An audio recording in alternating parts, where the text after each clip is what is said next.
How to build a miniature stone bridge. What's the point in having a lovely water feature if you don't have a way of crossing it?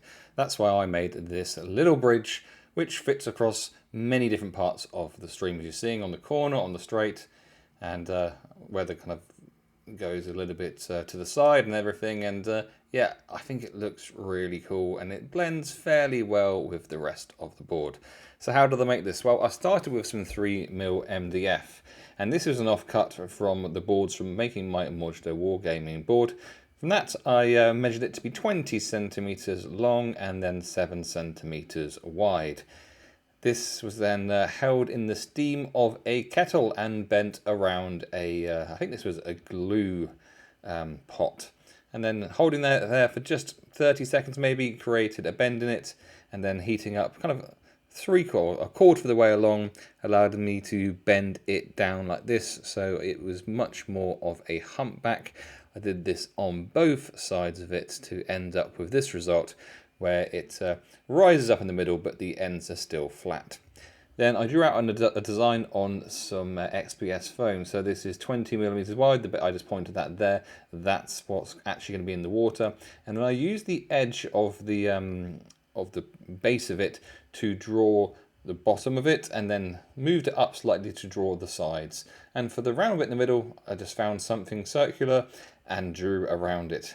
Now, I chose, for no apparent reason, to cut this out using a knife. But before I did that, I got some aluminium foil, screwed it up into a ball, and then rubbed it all over it to create a nice stone texture, because you don't want to be doing that afterwards, because it's a slightly flimsy thing. Now, in hindsight, I should have cut this out on the hot wire cutter. I think I was trying to prove a point that you don't need a hot wire cutter to do this. You don't need one, but it's a hell of a lot quicker if you do have one. So you can see me getting through this. It took a while. Nice sharp knife, so you're making nice clean cuts, and you end up with something like that. And then this was just really stupid. I've got a hot wire cutter. It would have been through this in about 2.5 seconds, but instead I decided to prove a point that you can cut through this. And this is because it's 20mm XPS foam and the edge of the bridge only needed to be 10. So with a bit of care, I was able to cut that in half using a knife. And that's kind of roughly what it's going to look like. Next up, you want to be drawing on the the detail of this. So I started by following the bottom edge of it and created a nice round bit and drew some stones in.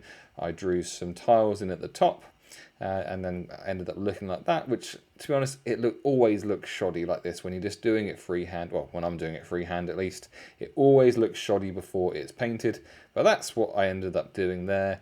And that's the couple that I ended up doing. I did the insides of them as well, because some of that is going to be seen.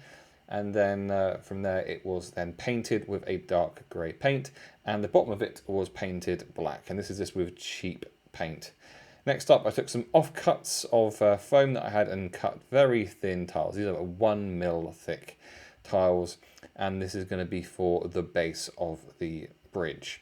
Before that, though, I took a knife and just tapered off the very ends of the bridge. There's about 4 or 5 centimeters, so 1¼ to 2 inches of excess bridge material, and that's so it can blend in. And what I've done is just tape that off with a knife, just so it's going to blend into the back, into the floor a bit better.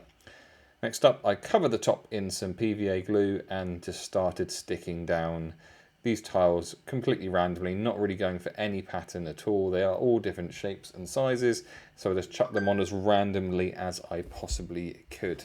So you'll see in a moment what that ended up looking like. There you go. I managed to miss out the stage where I painted them black, but you'll see that they're black in a minute.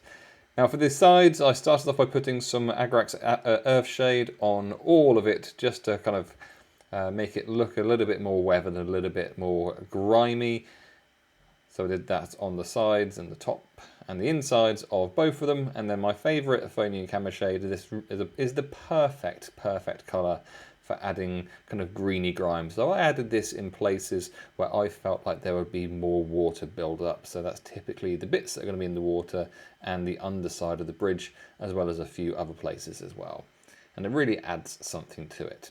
So now you see that the top of it is now black with those tiles. That was then dry brushed quite heavily with white to make it bring out a lot of the colour. And then from there, I took some PVA, and this was applied to all of the kind of remaining bit of bridge you could see. So I painted in between the tiles with the glue, as well as the ends as well. From here, some battlefield scatter was sprinkled all across the whole thing. So I've literally covered the whole thing, as you will see. So most importantly, want to get that on the ends of it, but I do also want this stuff to go all in between the cracks, because we want the bridge to feel like a real living, breathing thing. And I think that putting some scatter, some little stones and bits and pieces that fall in between the gaps in the slabs really adds something. So it's not going to end up looking like this, don't worry. Ends up looking a lot more like that. So a lot of it was just tipped straight off, and there you can see the shape of the bridge. And then the next thing up, and I'm going to have to apologise for the camera angle a minute, but I put some spray adhesive just on the ends, just using that bit of marketing material from the army painter just to cover up the ends. And then I put the spray bottle right in the way of the camera.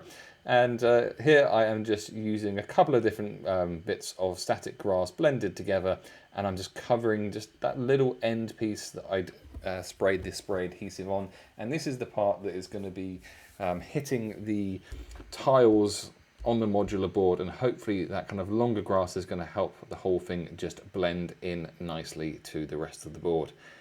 And then finally, it was just a case of sticking it all together. You got the three pieces. So for this, I just used a glue gun. The underside of the bridge is never going to get seen. So just getting the board in the right place and applying a bead of glue all the way across. And unfortunately, this was the point at which my camera battery or my phone battery died, and it stopped filming. So you only see me do one side, but I did exactly the same thing with the other side as well. And there you have it. That is how I made the bridge for this board. You can see it there, kind of blending in fairly nicely. I quite like putting it on the lines where the boards join on the river tiles, because it means it kind of camouflages those lines that little bit more. Really hope you've liked this video. If you have, click like. Any comments, leave them below, and please subscribe to the channel for more good enough scenery.